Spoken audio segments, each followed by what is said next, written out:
They say I was born for the uniform. Maybe they're right. 14 years I've worn it, from a fresh-faced private straight out of high school to Sergeant First Class Evelyn Reed, 34 years old, and with enough stripes on my sleeve to tell 1,000 stories. The Army gave me purpose, structure, a family that truly understood loyalty, a place where the rules were clear and the stakes were real. I thrived in the grit, the early morning runs before the sun had even thought about painting the sky, the camaraderie forged in shared sweat, and the silent understanding of what it means to put your life on the line. I loved the smell of gun oil and stale coffee, the controlled chaos of the motor pool, the precise choreography of a well-executed drill. Every crease in my combat boots, every faded patch on my fatigues, each scar both visible and hidden, they're all testaments to a life lived with unwavering commitment, a life where I knew exactly who I was and what I stood for.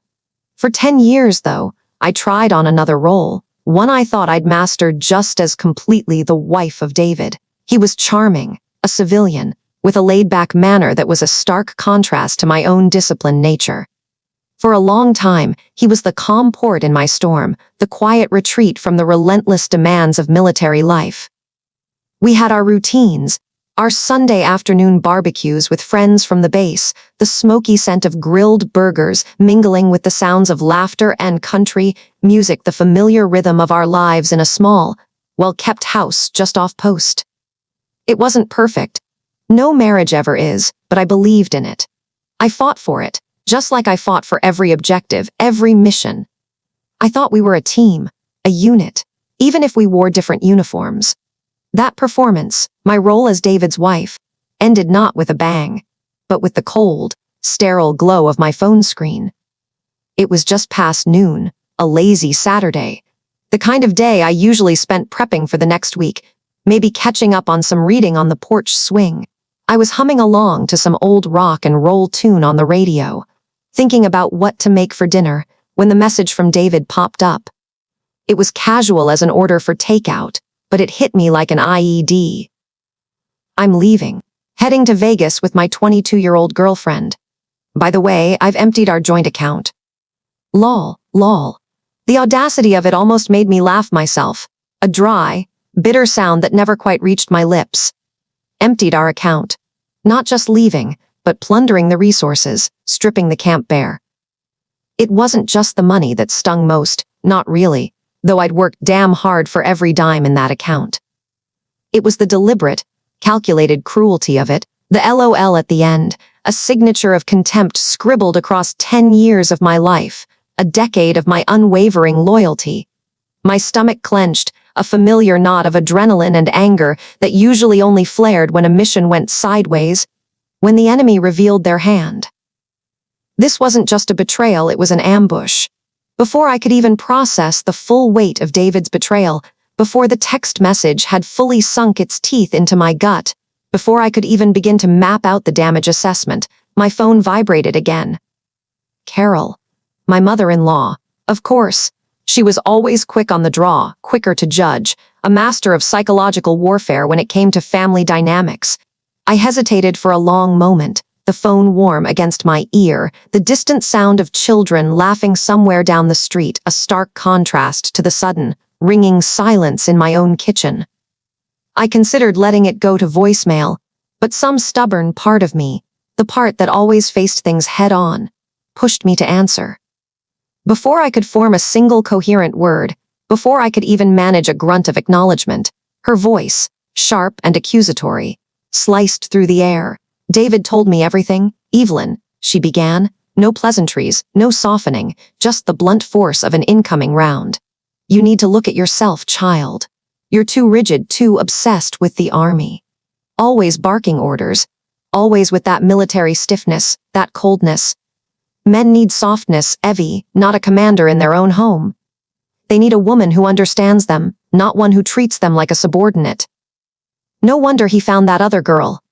It's your fault, all yours. Her words hit me like a barrage of small arms fire, each syllable a precisely aimed shot, designed to erode my confidence, to make me question every fiber of my being. Too rigid. Obsessed with the army, barking orders. Your fault. the litany of perceived failures, neatly packaged and delivered with the venom only a mother-in-law can truly perfect. My hand tightened around the phone, my knuckles turning white, pressing the device so hard against my ear it almost hurt. My chest felt hollowed out, as if a vital organ had been ripped out, but something else, something colder and harder, began to form in its place. I could almost hear the click of a safety being disengaged, the metallic whisper of a weapon being readied. I closed my eyes for a single heartbeat, picturing the faces of the soldiers I'd trained, the ones I'd led, the ones who trusted me with their lives. I remembered the lessons learned under the scorching desert sun, the resilience pounded into me through countless drills, the absolute necessity of maintaining composure under duress. I didn't utter a word, didn't defend myself, didn't argue, didn't even breathe a sigh. There was no point. Their minds were already made up. I simply lifted my finger and pressed the end call button. The line went dead with a soft click, like the sound of a well-placed shot finding its mark. They thought I would crumble. They expected me to fall apart, to drown in a puddle of tears and self-pity, just another casualty of a surprise attack. They expected me to retreat, to surrender. But a soldier doesn't collapse under unexpected fire. That's not what we do. A surprise attack isn't the end. It's the signal for a counterattack, meticulously planned, patiently executed, and designed to hit harder, much harder than the initial blow. The war had just begun, and this time, I wasn't fighting for a flag or a country. I was fighting for myself, and I intended to win. The air in my office at Fort Bragg was thick, a familiar cocktail of stale coffee and printed reports.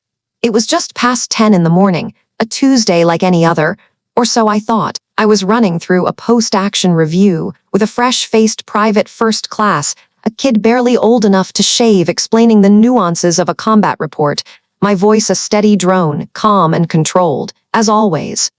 He nodded, scribbling notes, oblivious to the seismic shift about to happen. My phone, resting silently beside a stack of classified briefs, vibrated once, a soft tremor against the hard laminate. It was David, my husband. Or what I thought was my husband. The message flashed across the screen, stark white against the digital blue. I'm out. Headed to Vegas with my 22-year-old girlfriend. Cleared out the joint account. Lol. The words landed like a mortar round in a quiet field. A cold, hollow feeling began to spread from my chest, seeping into my veins, freezing everything it touched. My expression didn't flicker, not a muscle moved. Only my eyes, perhaps, narrowed infinitesimally, the way they did when I was lining up a distant target, calculating windage and drop. The PFC continued to drone on about his after-action report, unaware that the world, my world, had just detonated. 10 years. 10 years of marriage, of shared dreams and unspoken compromises, flashed through my mind like a hastily compiled intel report, all data points. No emotion. I read the message again, just to be sure. It was real. The LOL at the end was a punch in the gut, a final, cruel flourish. The phone vibrated again, a second assault. Carol, my mother-in-law, always perfect timing. I let it ring twice, a tactical pause, then picked up, taking a deep, measured breath that did little to calm the chill in my lungs. Her voice, tinny and sharp, immediately launched into its familiar offensive. It was always the same drill. I was too busy with the army, too focused on my career, not enough of a wife to David, not enough of a woman to keep him home. The usual script played out against the backdrop of my shattered reality. I listened, my hand gripping the phone tighter until my knuckles were white. Then, without a word, I ended the call. "Private," I said, my voice steady, though it felt like it belonged to someone else. "That's enough for today." Dismissed. He saluted, looking slightly bewildered by the abruptness, and scurried out. My government-issued laptop hummed to life. I navigated to USAO, the banking interface, a stark reminder of our shared financial reality. The joint account balance stared back at me, $412. $412. That's what was left of 10 years. My life, our life, drained as dry as a desert canteen. But there was my other account, the one I'd started years ago, my strategic reserve. Untouched. A small, cold satisfaction pricked at the edge of my numbness. I had prepared, even when I didn't know what I was preparing for. I typed out a short message to David, my fingers moving with detached precision good luck. No emoji, no exclamation points. Just 2 words, flat and final. I pulled open the bottom drawer of my desk, the one meant for personal effects, not government secrets. Inside, tucked beneath a stack of old deployment records, was a thin, unmarked manila file. It wasn't classified, but it held more explosive potential than any intel briefing. The first few pages were credit card statements, meticulously highlighted. Charges for gifts I'd never received, for jewelry, for spa days David claimed were for me, but never materialized. Then came the hotel bills, printed receipts for training conferences in Raleigh that always coincided with his late nights at the office, far too often starting just before midnight and ending just before sunrise. And finally, the crown jewel, a receipt from the Sugar Bowl, a high-end bakery downtown, dated a Tuesday evening, a few weeks prior. 2 dinners. 1 bill. The night I'd found it crumpled, in his jeans pocket after he'd come home from the gym well past 11 o'clock. That was the night my mission parameters changed. I didn't confront him. I didn't yell or cry or make a scene. I just started preparing, gathering my intelligence, building my case. A ghost of a smile, cold and sharp, touched my lips. Carol was right. I wasn't a soft wife. I was a soldier. And this was my battlefield. The insistent hum of the Tacoma had been my only steady companion for the last hour, a dull, reassuring drone that faded into the suffocating silence when I finally pulled into the assigned spot outside our 2-bedroom apartment on base. The door swung open with a soft sigh, revealing the sterile order I'd fought to maintain, a fragile truce against the constant chaos of my world. But even here, a phantom lingered. The faint, cloying scent of pine, remnants of a Christmas past, now felt less like a nostalgic whisper and more like a silent accusation. It spoke of neglected promises, of a life I'd tried to build, but had instead watched unravel, one sharp, deliberate blow at a time. My keys clattered onto the small console table by the door, the sound echoing too loudly in the quiet space. That silence, normally a comfort after the relentless cacophony of the flight line or the field, pressed down on me, heavy and unforgiving. I walked to the bedroom, the accumulated weight of the day, of the past few weeks, settling deep into my bones. Slumping onto the edge of the bed, its neat, military style spread a stark contrast to the tumult in my mind. My gaze drifted to the framed photo on the nightstand. David, smiling, his arms slung casually around me, from a lifetime ago. A different life, one painted in hues of hopeful naivete. The war hadn't begun with that message, the one that had just landed like a gut punch in my inbox, tearing open old wounds. No, that was merely the final, devastating battle in a campaign that had been waged for years, a slow, insidious erosion of my spirit, one tiny, cutting remark after another. A war of attrition, fought not on some distant, dust-choked battlefield, but within the seemingly safe confines of my own home, my own marriage. Every slight, every dismissive gesture, every veiled criticism had chipped away at the foundation, leaving it brittle and vulnerable. I remember vividly a particular Thanksgiving, just last year. I'd staggered back from 2 weeks of intense field training, my body a tapestry of aches and my mind a fog of exhaustion. My skin was a permanent shade of dirt, my hair a tangled mess that had forgotten the touch of a brush, and my uniform reeked of stale sweat, damp earth, and gunpowder. I'd spent those days sleeping rough, often in the muck of the training grounds, the constant thrum of heavy machinery and the crackle of live fire a steady soundtrack. 6 hours. That's how long I'd driven, a caffeine-fueled marathon of sheer will, to make it to David's parents' house. I'd wanted nothing more than to collapse, to simply exist in a space that wasn't a tent or a cramped Humvee.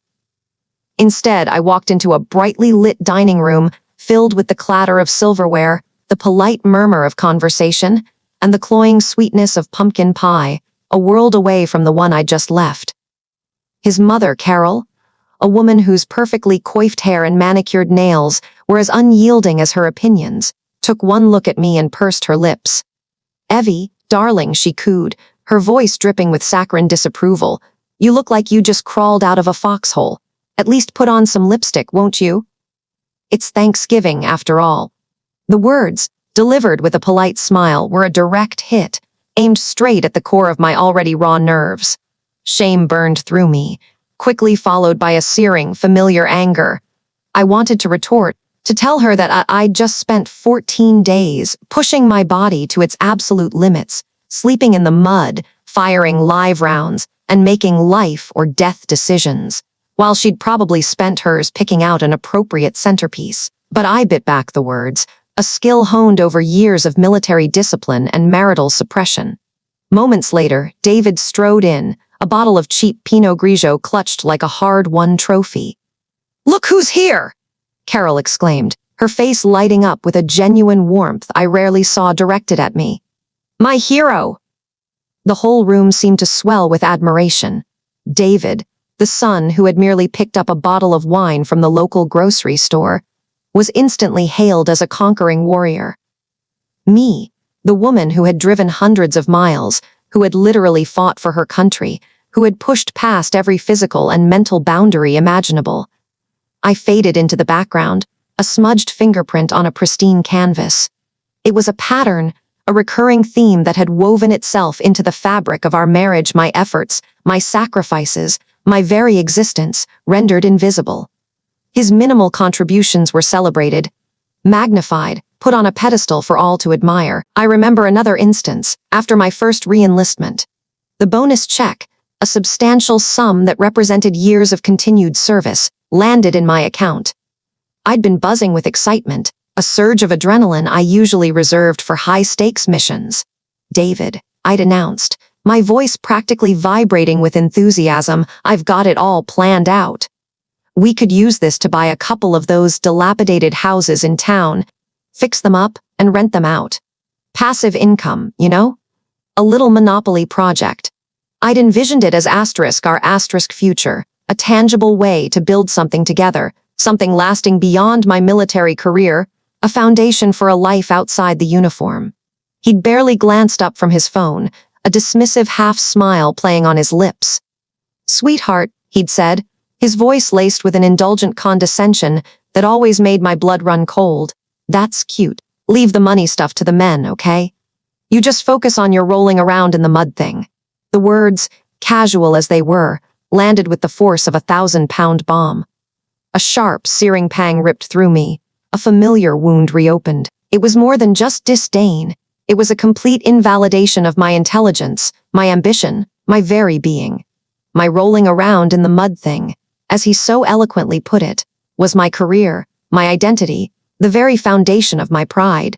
It was a dismissal of every strong, capable part of me, reducing me to a pretty, if somewhat dirty, plaything. That was the day I made a silent vow to myself. The resentment, a slow-burning ember that had smoldered for too long, ignited into a fierce, private fire. I would build my fortress, brick by painstaking brick, entirely on my own.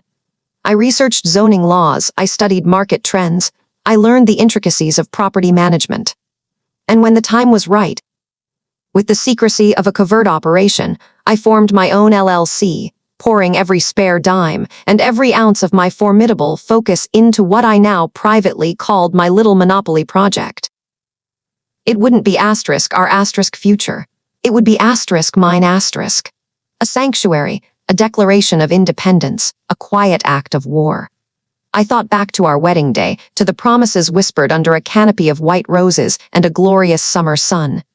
David, his eyes shining with what I'd believed was genuine affection and pride, had told me he was proud of my uniform, of the strength it represented, of the woman who wore it. He'd loved that strength, he'd claimed, the soldier in me. But somewhere along the line, those vows had dissolved like cheap paper in the rain, leaving behind only the bitter residue of his true feelings. Instead of pride, there were sighs and complaints, thinly veiled criticisms of my dedication to service. Training again. He'd gripe, his tone accusatory, as if I were deliberately choosing to be absent. "Why don't you just get an office job like other wives? You're never home. My buddies always ask where you are." He wasn't proud. He was ashamed. He wanted a traditional wife, someone who waited patiently, who nurtured, who fit neatly into his conventional world. Someone whose accomplishments didn't eclipse his own. Not a soldier who could outshoot him on the range, outmaneuver him in a debate, or out-earn him with a re-enlistment bonus. The killing blow, though, had come 6 months ago, not long after my 30th birthday. It was the annual awards party for David's car dealership, one of those flashy affairs in a rented ballroom with a cheap open bar and even cheaper speeches. The kind of glittering, vapid world I'd come to tolerate for his sake. I'd actually tried that night. Put in the effort that felt like performing a foreign ritual. I'd pulled out my best little black dress, applied a full face of makeup, even wrestled my unruly hair into something resembling a sophisticated updo. I wanted to look the part of the supportive wife, the respectable spouse, the woman who belonged beside him, in his world. We were mingling, or rather, I was trying to. A polite smile plastered on my face when David introduced me to Brooke, the new receptionist. 22 years old, all wide-eyed innocence and boundless, childlike energy. She seemed to shimmer with youth and a carefree spirit I hadn't felt in years. Her eyes, bright and guileless, scanned me from head to toe, taking in my carefully constructed facade, my shoulders still carrying the ghost of a rucksack. And then she spoke, her voice a cheerful chirp, like a bird fluttering through the room. "Oh, are you David's sister?" The question hung in the air, a bell tolling the end of something I hadn't realized was still alive. My breath hitched. David, instead of correcting her, instead of even acknowledging my existence as his wife, instead of defending me or us, threw his head back and burst out laughing. A loud, booming, utterly dismissive laugh that echoed through the ballroom, through my ears, and through my very soul. He just let it hang there, a cruel punchline, enjoying the absurdity of the situation at my expense, at our asterisk expense. In that instant, surrounded by the clinking of glasses and the manufactured cheer, I knew. It wasn't a feeling or a thought. It was a cold, hard certainty that settled in my gut, heavier than any gear pack I'd ever carried. The marriage was dead, deader than a dodo, and the war, my personal war, was just beginning, and this time, I was fighting only for myself. The weekends at Fort Bragg often blurred into a predictable rhythm.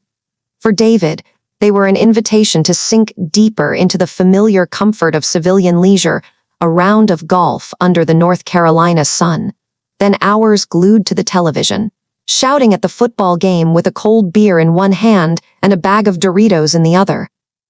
He reveled in those moments, a man unwinding from the rigors of command, a soldier shedding his uniform for a taste of normalcy. He believed he was living life to the fullest, seizing every opportunity for uncomplicated joy. I cherished those hours too, though for entirely different reasons. They were my asterisk time. The silence of our small apartment, broken only by the distant cheers from the TV or the rumble of passing military vehicles, became my sanctuary. While David chased golf balls or touchdowns, I drove my beat-up Honda Civic, its engine groaning a familiar protest, to the Fayetteville Public Library. The air inside was a comforting mix of old paper, dust, and the faint, almost imperceptible scent of my own uniform, a ghost of gun oil clinging to my clothes, a testament to where I'd spent my weekdays. I was a fixture there, a quiet woman poring over thick textbooks and legal code. The librarian, a kindly woman with spectacles perched on her nose, grew to recognize my face, the same determined set to my jaw she'd seen on countless other military spouses and soldiers trying to build something beyond the wire. I wasn't reading fiction. I was devouring North Carolina real estate law, teaching myself to dissect market reports, to calculate cash flow like I'd once calculated firing solutions. Every number I entered into my worn Excel spreadsheet felt like a brick. Every hour I spent deciphering zoning regulations a layer of mortar. I was building not a bunker against enemy fire, but a fortress against uncertainty. I'd drive for miles, past the manicured lawns of military housing and into the less affluent neighborhoods ringing the base. These were the streets that most people sped through, seeing only dilapidation and despair. But I saw something else entirely. I saw potential. I saw the faded paint as a fresh canvas, the sagging porch as a sturdy foundation waiting to be uncovered. My re-enlistment bonus, a sum that many would blow on a new truck or a lavish vacation, felt heavy and sacred in my savings account. When I finally used it to put a down payment on my first house, a small, neglected bungalow with peeling shutters and a wild tangle of weeds, the feeling wasn't just exhilaration. It was a profound, bone-deep sense of safety. That first lease agreement, signed with a hand that had gripped many a rifle, wasn't just a contract, it was my declaration of independence. The renovation was grueling. After a full day of military duties, I'd trade my fatigues for work clothes and head straight to the house, often working until it was well past midnight, under the glow of a single bare bulb. That's where I met Harold. He was a retired Marine, a man whose shoulders still carried the weight of a lifetime of service, his hands gnarled but steady. He lived a few doors down and would often stop by as I wrestled with a leaky faucet or tried to level a wonky floorboard. He saw me, a young female soldier, doing it all myself, refusing to give up even when frustration made my eyes sting. He started small, offering advice, then lending tools, then patiently showing me how to fix a fuse box or patch a drywall hole. He became a silent confidant, his presence a steady anchor in the chaos of dust and sawdust. "Never let anyone devalue your sweat, kid. That's yours," he'd grumble, watching me wipe grime from my forehead. He saw something in my relentless drive that David, wrapped up in his own world, seemed determined to ignore. He saw that this wasn't some fleeting hobby, some passing game. This was my life's work. Another constant companion during those late-night, solitary hours was an old radio, crackling softly with the voice of Dave Ramsey. While David was out with his buddies, downing cheap beer and swapping war stories that grew taller with each round, I'd spread a drop cloth on the living room floor, field strip my rifle, and methodically clean each part, the metallic scent of oil filling the air. As I worked, Ramsey's voice would fill the quiet, talking about financial freedom, about baby steps to building wealth, about getting out of debt. I absorbed his words with the same discipline I applied to my military training. "Financial freedom isn't about having a lot of money," he'd say, his voice resonating through the static. "It's about having choices." Those words, about choice, echoed deep within me. I wasn't just investing in real estate.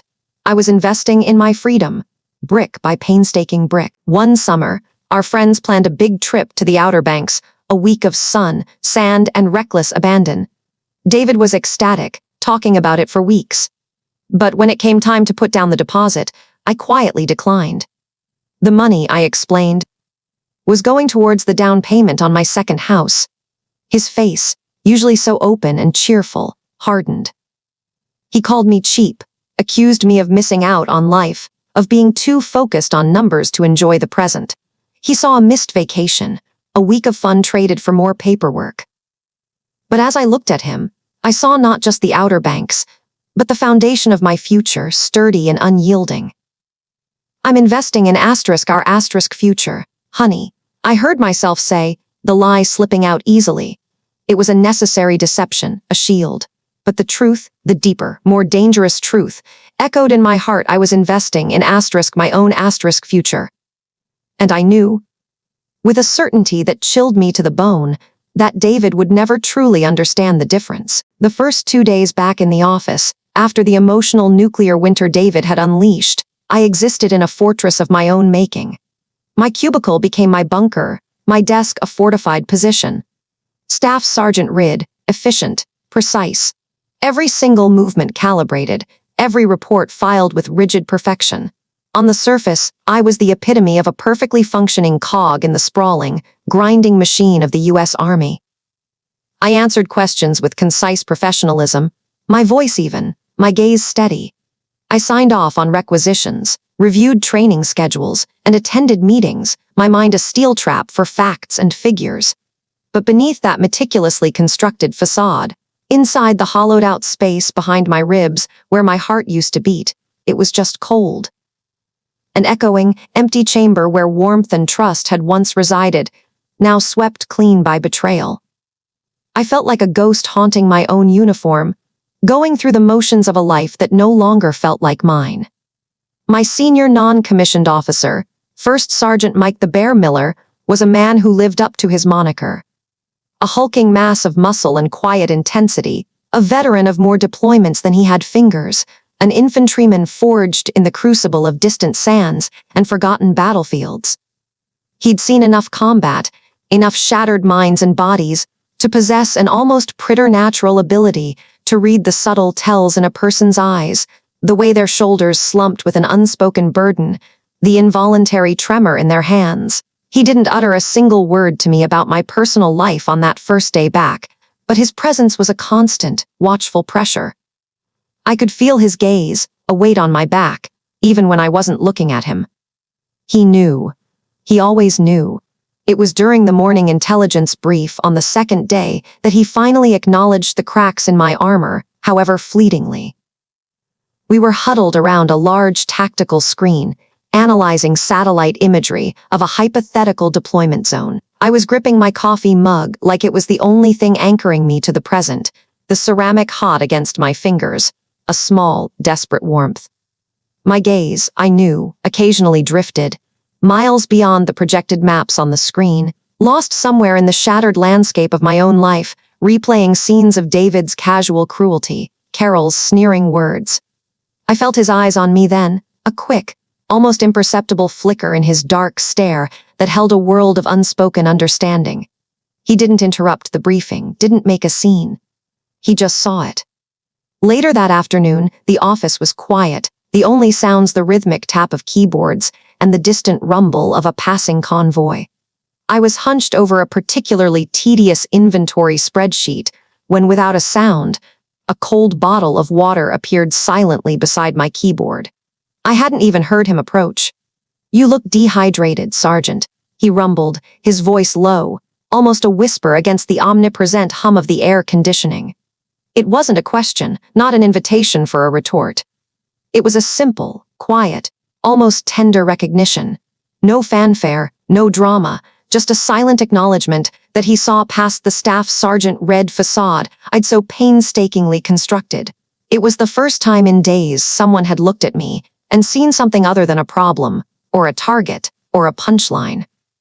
When the clock on the wall, a standard-issue military timepiece, finally crept towards 5 o'clock, and I was mechanically tidying my desk, stacking my files with robotic precision, and powering down my computer, he appeared at my doorway again. His arms were crossed, his posture relaxed but still emanating that distinct, quiet authority. "Cookout?" he asked, his voice a little louder this time, cutting through the end-of-day office chatter and the hopeful rustling of departing NCOs. My treat. I just nodded. My throat felt too tight, too constricted by the lump of unaddressed grief and anger, to form words, even a simple yes. My brain was still trying to process the offer, the unexpected kindness. 15 minutes later, we were squeezed into one of the well-worn, slightly sticky booths at the local cookout, a beacon of greasy spoon comfort just outside the main gate, a place that felt like home to countless service members on a Friday night. The air was thick with the intoxicating scent of grilled burgers, seasoned fries, and sweet tea. The milkshake machines hummed a constant, noisy but somehow deeply soothing background tune, a white noise against the chaos inside my head, and then it all spilled out, not in a torrent of tears, but in a raw, dispassionate recitation of facts, punctuated by the tremor in my voice. The texts, the casual LOL that had torn my world apart. The gut-wrenching discovery of the empty joint account. The systematic looting of our shared future. Carol's blaming call, the acid in her voice, twisting the knife further into an already festering wound, telling me it was my fault. My fault for not being enough, for not seeing. The years I'd spent feeling overlooked, undervalued, the phantom weight of David's casual dismissals, the slow erosion of my self-worth. My Monopoly project, which now felt like a cruel, elaborate joke on myself, and the final, crushing insult being called sister by the woman who'd taken everything, leaving me with nothing but the dust and echoes of a failed marriage. I didn't cry. My eyes were bone dry, fixed with a desperate intensity on the salt shaker in front of me, a small, tangible object in a world that had become utterly unhinged. But my voice broke. It cracked and wavered with every word, A fragile, barely there thing that threatened to shatter completely. Mike just listened. He didn't interrupt, didn't offer facile platitudes, didn't shift uncomfortably. His dark eyes, usually so intense and piercing, were fixed on me, unwavering, holding my gaze without judgment, without pity. He simply absorbed every agonizing detail, every faltering syllable. When I finally ran out of words, leaving a raw, exposed silence between us, the only sound the clatter of plates from the kitchen and the insistent whir of the milkshake blender, he leaned forward slightly, his massive forearms resting on the sticky table. He wasn't worth the uniform you're wearing, Evie. His voice was low, gravelly, but it cut through the din and the storm in my head with surgical precision. It was a shock, a sudden, electric jolt of something I hadn't realized I desperately needed. All this time, I had seen myself through the lens of a failed wife, a cuckolded woman, a victim of circumstance and deceit. But Mike didn't see that. He saw me. He saw Staff Sergeant Evelyn Reed. He saw a soldier, a comrade, someone who had been wronged, profoundly and brutally, but who still held her head high, whose uniform still carried honor and meaning. It was a healing kind of shock, a recognition that bypassed all the personal humiliation and landed directly on my professional identity, the one I cherished most, the one David had tried to strip away along with everything else. He wasn't talking about David's moral failings. He was talking about my inherent worth, my dedication to something bigger than myself, something David could never understand. He told me about his own divorce then, his voice a low, steady rumble, a counterpoint to the thrumming milkshake machine. His wife, he explained, had walked out on him during his third deployment overseas, not just abandoning their marriage, but leaving behind a mountain of debt, a financial landmine he'd spent years navigating in the quiet hours between patrols and briefings. She just vanished, he recounted, his gaze distant for a moment, remembering his own pain. No forwarding address, just a note and a stack of overdue bills. I had to pull strings, call in favors from half a dozen states to even track her down for the papers. He paused, then met my eyes again. In the Army, he said, his voice dropping to that serious, almost ceremonial tone, we have a creed: never leave a fallen comrade. It's not just about the battlefield, Evie. It's about life. It's about knowing your battle buddies have your back, no matter what. David might have abandoned his post, Evie, he might have deserted, but your squad's still here. I'm still here. It hit me then, a truth so simple, so profound, it stole my breath. Family wasn't just blood, not just the people you shared a surname with. It was the people who stood with you when the world tried to break you, the ones who saw you, truly saw you, beneath all the scars and the shattered pieces. The ones who picked you up when you thought you couldn't stand. I wasn't alone. Not really. I had forgotten that in my isolation and despair.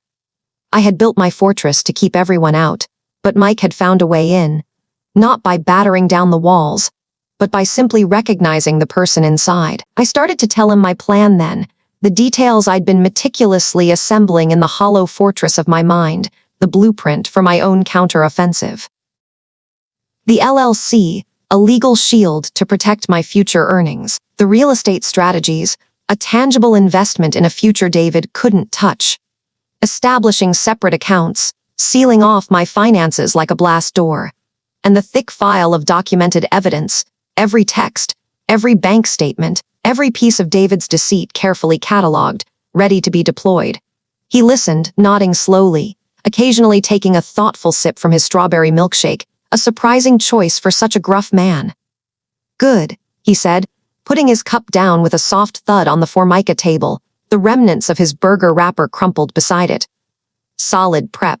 You've established your defensive perimeter, Evie. You've shored up your defenses, got your intel, secured your flank. He looked at me, a glint in his eyes that I hadn't seen before, a flash of the shrewd, tactical mind that earned him his bear moniker in ways beyond just his physical presence. Now, he leaned in just a fraction, his voice dropping again, a low, conspiratorial growl that made the hairs on my arms stand up. It's time to plan the counterattack. And Evie, he held my gaze, we don't just fight to survive. We fight to win. The hum of the fluorescent lights in Attorney Anderson's office was a sharp, clinical drone, a stark contrast to the familiar, comforting roar of an AC-130 gunship or the distant thrum of artillery practice. Yet, the intensity in that room felt strikingly similar to a briefing before a critical mission. This wasn't about negotiating terms anymore. It was about strategy, about mapping out the legal battlefield and anticipating every enemy move. Anderson, with her hawk-like eyes that missed nothing and a voice that could slice through steel, laid out the legal terrain like a combat engineer sketching a defensive perimeter.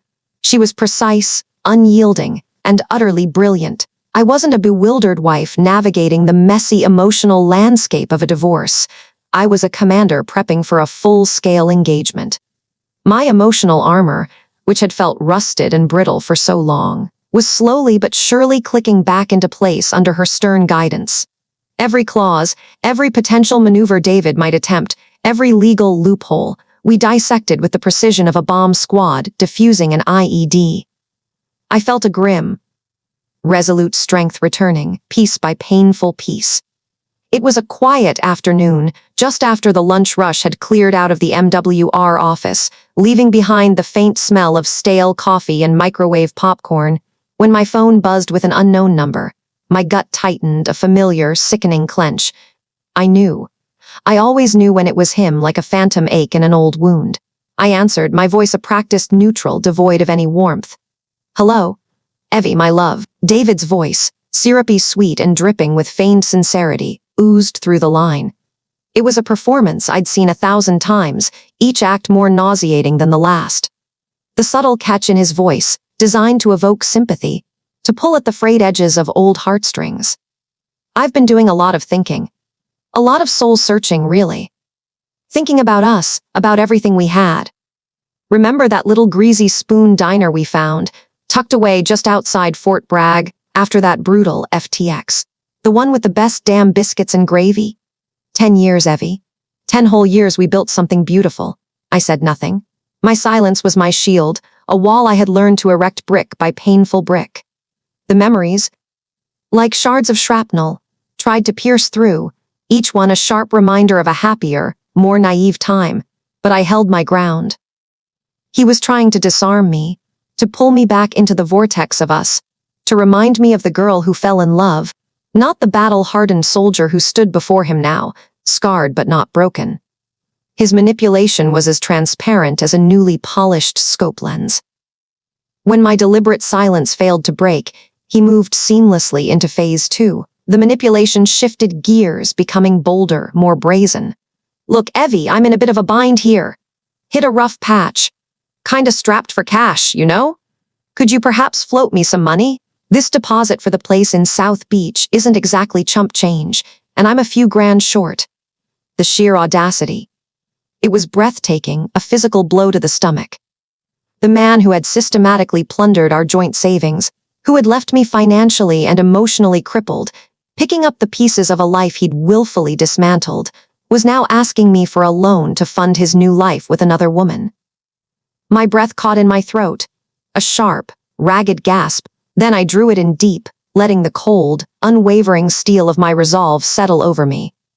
My grip on the phone tightened until my knuckles were white.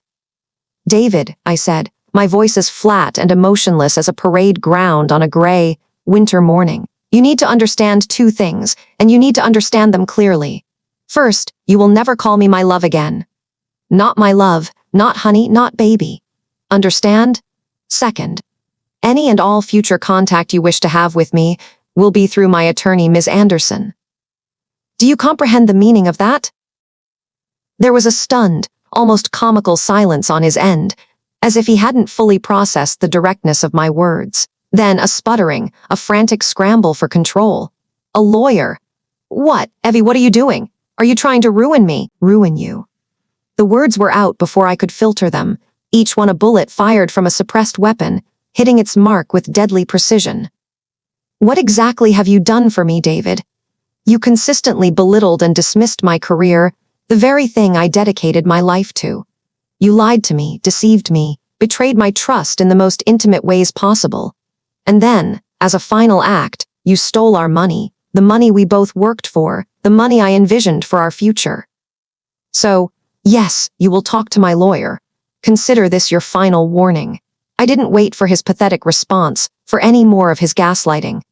I disconnected the call, feeling a small, cold satisfaction, a grim victory, even as the sting of his words, of the decade of betrayal, lingered like an acrid aftertaste. A week crawled by, each day a slow, deliberate march towards an unseen horizon. Then came the going-away party for Staff Sergeant Mike Miller, a solid, dependable NCO headed for a new assignment in Germany. The enlisted club was packed, a vibrant sea of uniforms camouflage, dress blues, crisp OD greens, a kaleidoscope of military pride and camaraderie. The air was thick with the rich scent of barbecue smoke mingling with stale beer, the aroma of duty and unspoken loyalty. Laughter boomed, old war stories were swapped with embellishments that grew with each retelling, and for a fleeting moment, I felt a sense of belonging, a quiet, almost fragile peace amidst my internal war.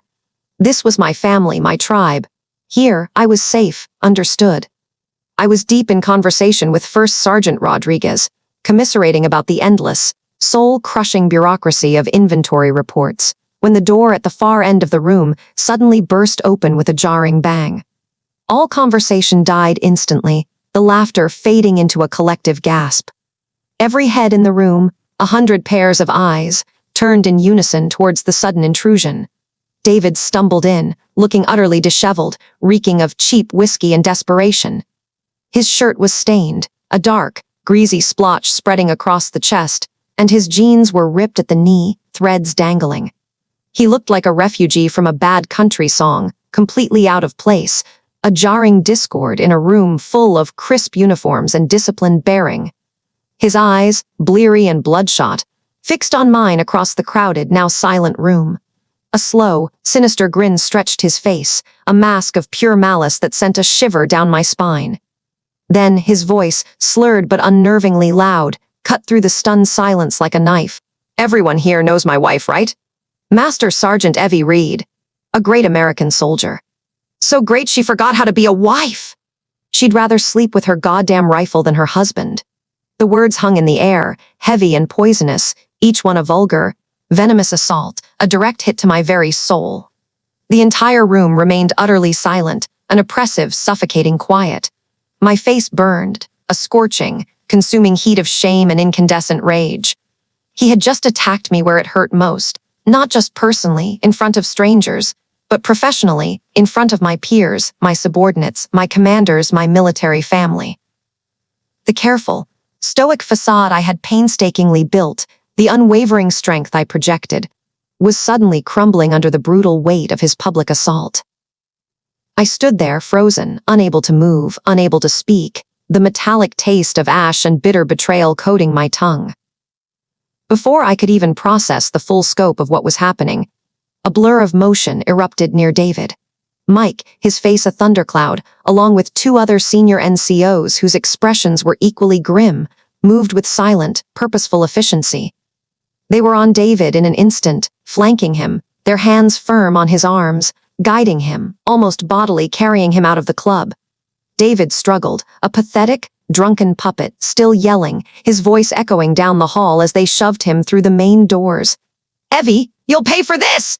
You'll pay!" The door slammed shut with a finality that reverberated through the now whispering, murmuring room, a sound like a gavel sealing a grim verdict. I turned, not towards the lingering, pitying stares of my comrades, but towards the back exit, my legs moving on autopilot, propelling me forward.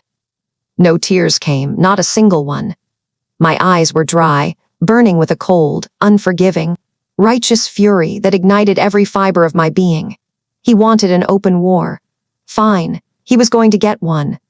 He had crossed a line, one etched in stone, one that separated personal grief from public humiliation, a line no one in the military, no honorable person, would ever forgive. He had challenged my honor, my integrity, my very identity as a soldier and a woman, in front of the people whose respect I valued above almost everything else. And for that, there would be no quarter. This wasn't just about a divorce anymore. This was about survival, about reclaiming my dignity. Outside, The cool night air did little to quell the inferno within me. If anything, it fanned the flames higher. I pulled out my phone, my fingers flying across the screen with a speed born of pure adrenaline and conviction, dialing a number I now knew by heart. It rang twice before her sharp, professional voice answered. "Ms. Anderson, we're shifting from defense to offense, Ms. Anderson," I stated, my voice steady, betraying none of the tremor in my hands, none of the raw emotion raging inside me. "I want him served. Immediately. I want everything, Ms. Anderson, every single thing he's not entitled to, every dime, every piece of property, every shred of dignity he thinks he has left. This is my point of no return. Consider the gloves off. The war has officially begun." The morning after felt different. My anger, a raw, burning thing the night before, had calcified into something colder, sharper, a dangerous sense of purpose.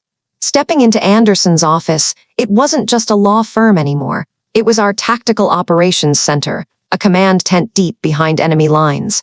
Anderson, calm as a battlefield medic under fire, leaned back in her chair. "Our target's position is compromised, Evie.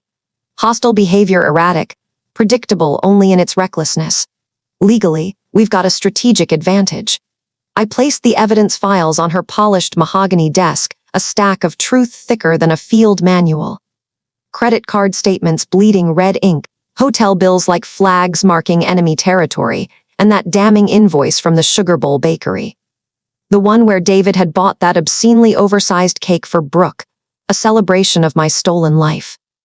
Then, a typed list 3 senior officers, including First Sergeant Mike Miller, ready to testify to David's drunken, disruptive antics at that military function. Anderson's eyes scanned the documents, a grim smile playing on her lips. Each bill, Evie, is a bullet. Each witness, a fully loaded rifle. Just then, my phone buzzed with an incoming message. It was from one of the younger IT specialists in my unit, a sharp kid who spent more time in the digital trenches than I did.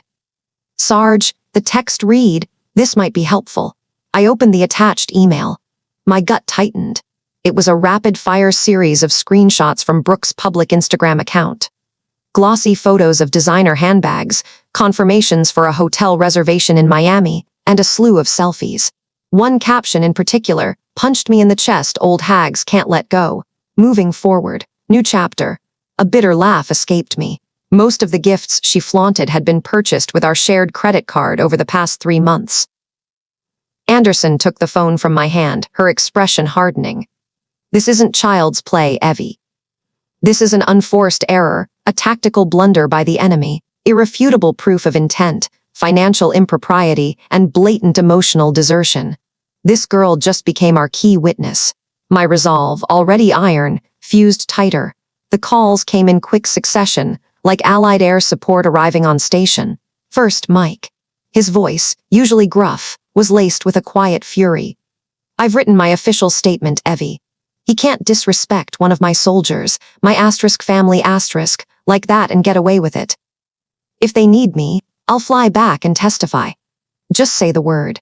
The camaraderie, the unspoken loyalty of a brother in arms, brought a lump to my throat. Then, Mr. Harold, the old contractor who'd helped me with my rental properties. His voice was steady, unwavering. "Evie, I still have all the bills, contracts, and checks you ever wrote me for the house repairs. Every last one. If that man tries to claim he had anything to do with your business, you tell your lawyer I'm ready to testify. For you, girl, anything." My chest swelled. My army, I realized, was far larger than I had ever imagined. Anderson, ever the strategist, added another layer to our offensive. Evie, David's behavior at that military function. Even though he's a civilian, his conduct could potentially be construed as violating Article 134 of the Uniform Code of Military Justice. We won't try him under ICNDJ, of course, but the mere mention of it in court, the implication that he's behaved in a way that disrespects military order and decorum. That's a psychological grenade. It'll throw their entire defense off balance.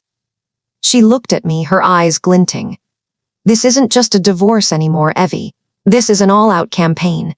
Cumberland County Family Court was a drab, imposing building, a monument to broken promises and shattered lives. David, attempting to exude confidence, sat stiffly in a cheap, ill-fitting polyester suit.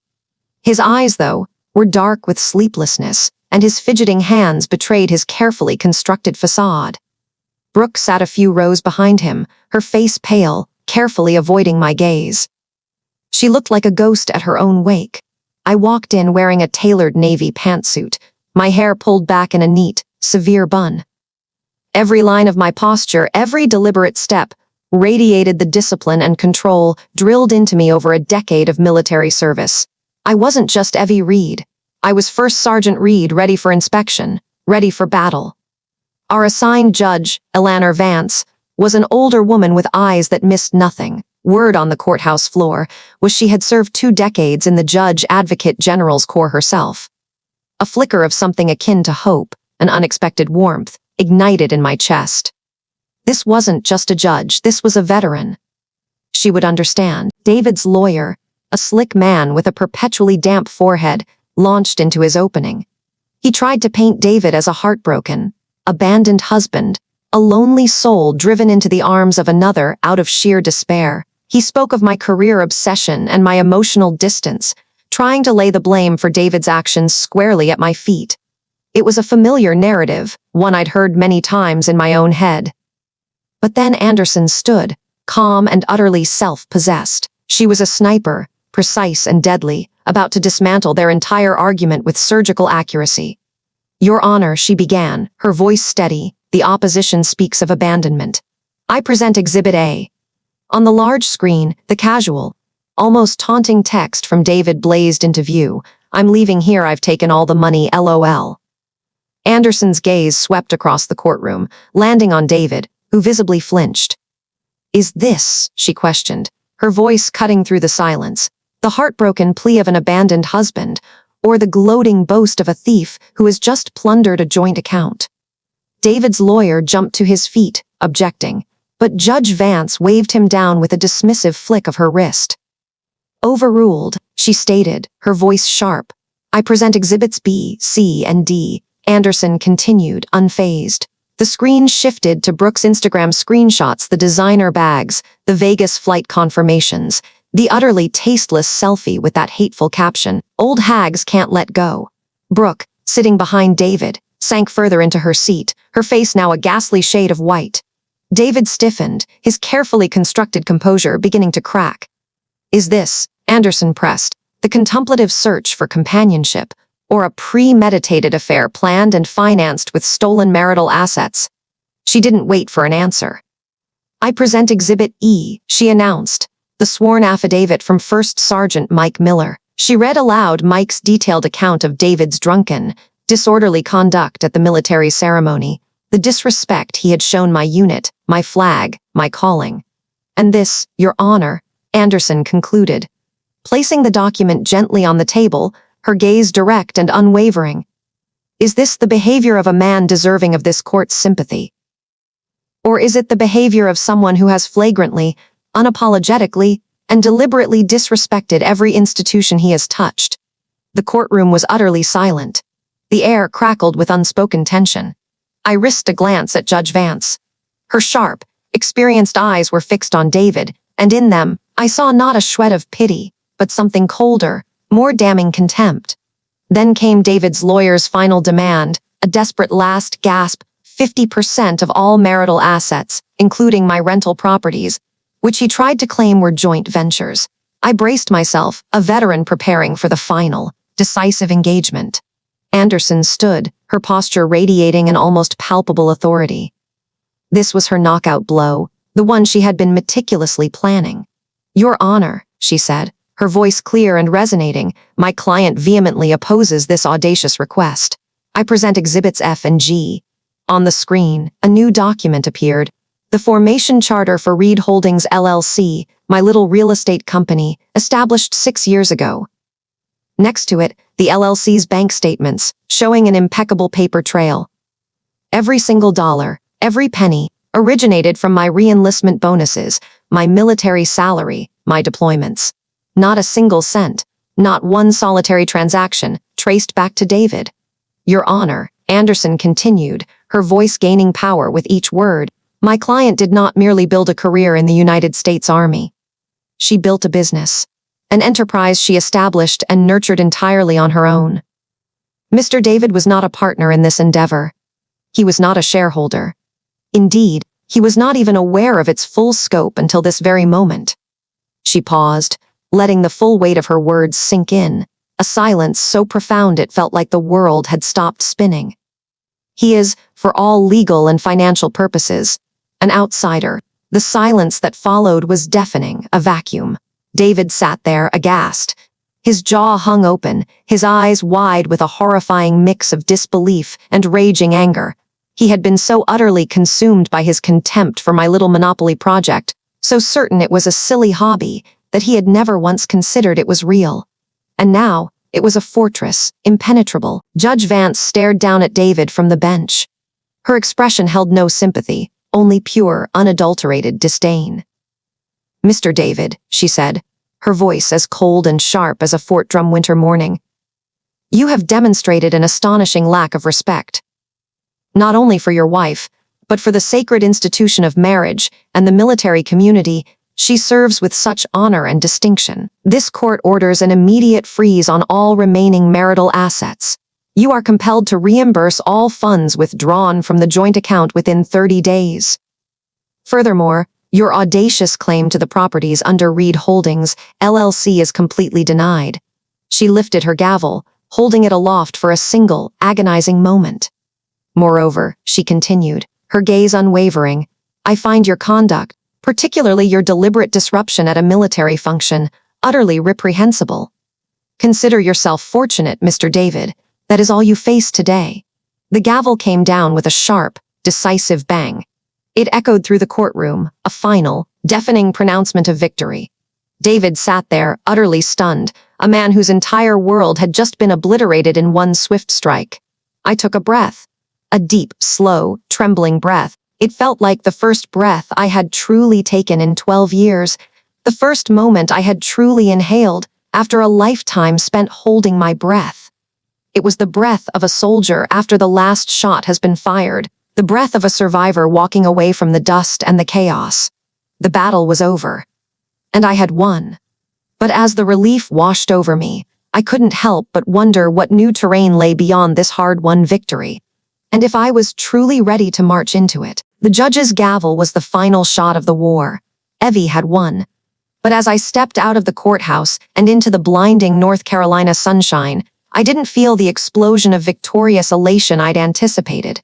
Just a vast, echoing quiet. The adrenaline that had fueled me for months slowly drained away, leaving a profound exhaustion in its wake. I drove to Lake Liberty, a tranquil man-made lake just outside Fayetteville. I parked the truck, got out, and walked to the water's edge.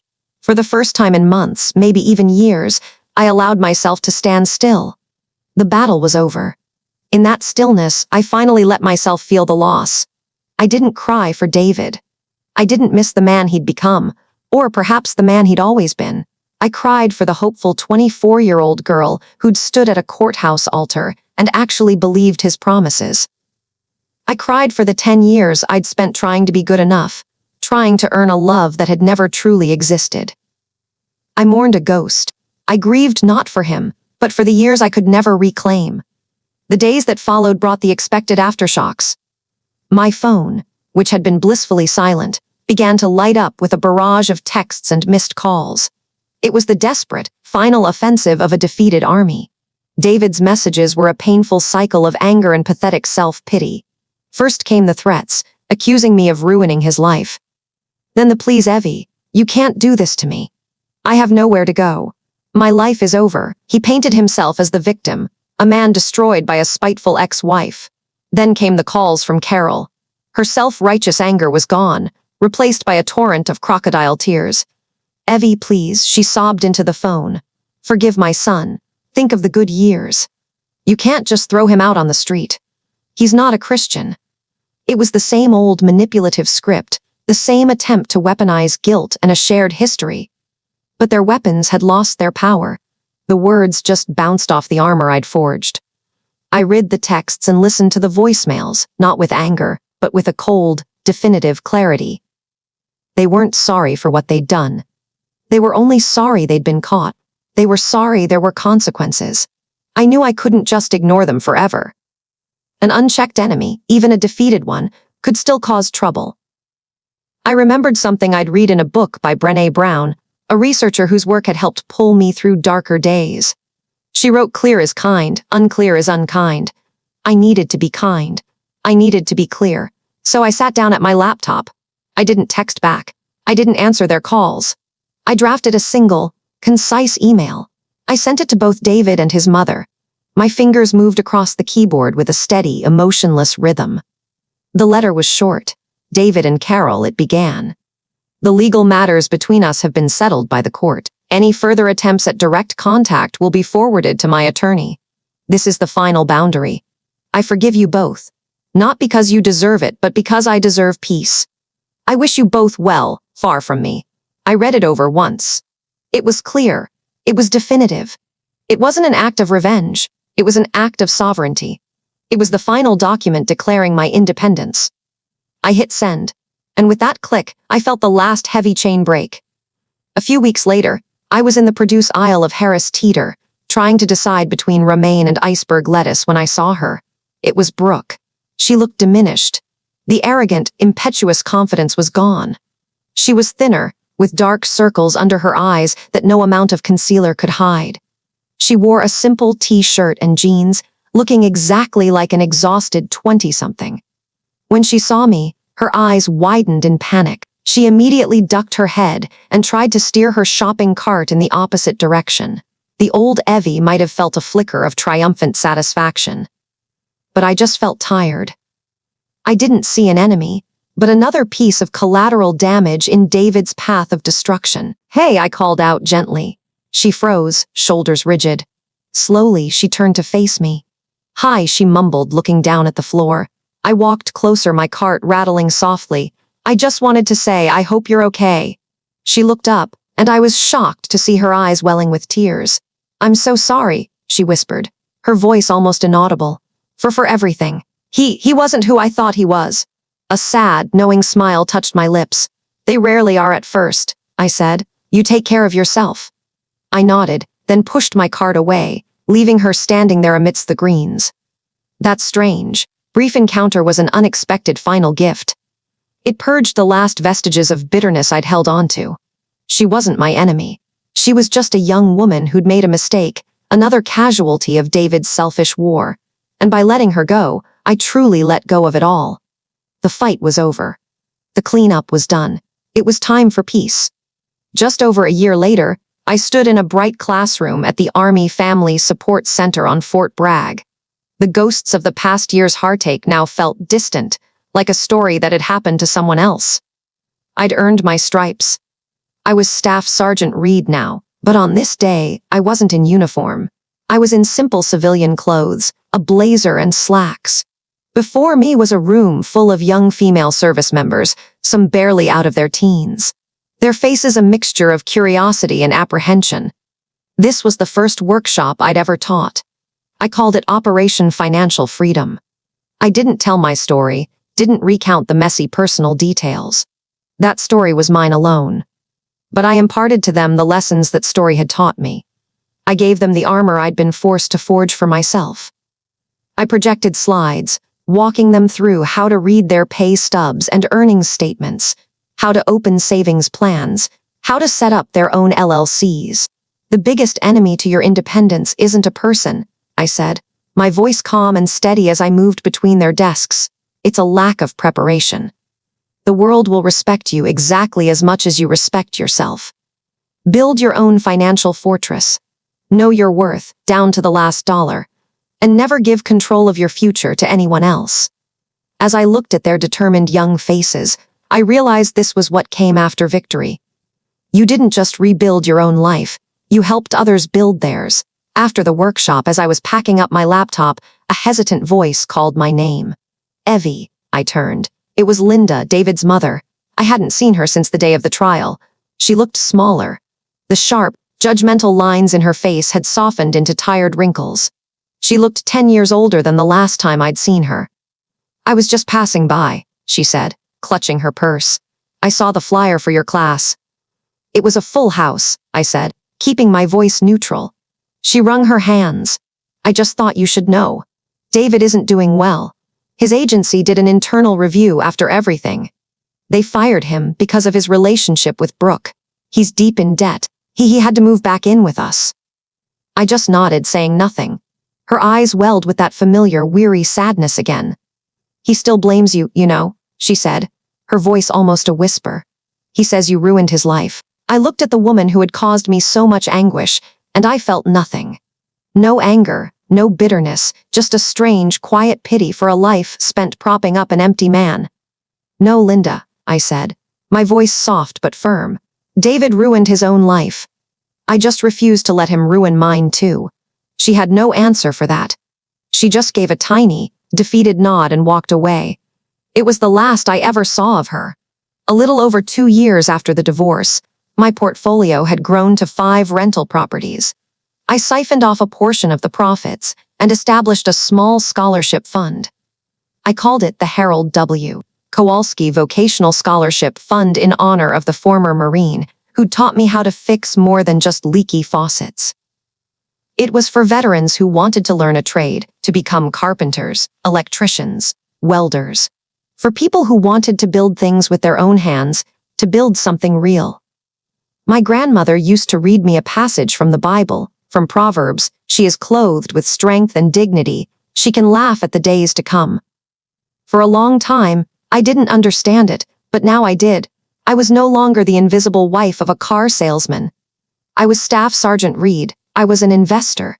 I was a teacher. I was the master of my own life.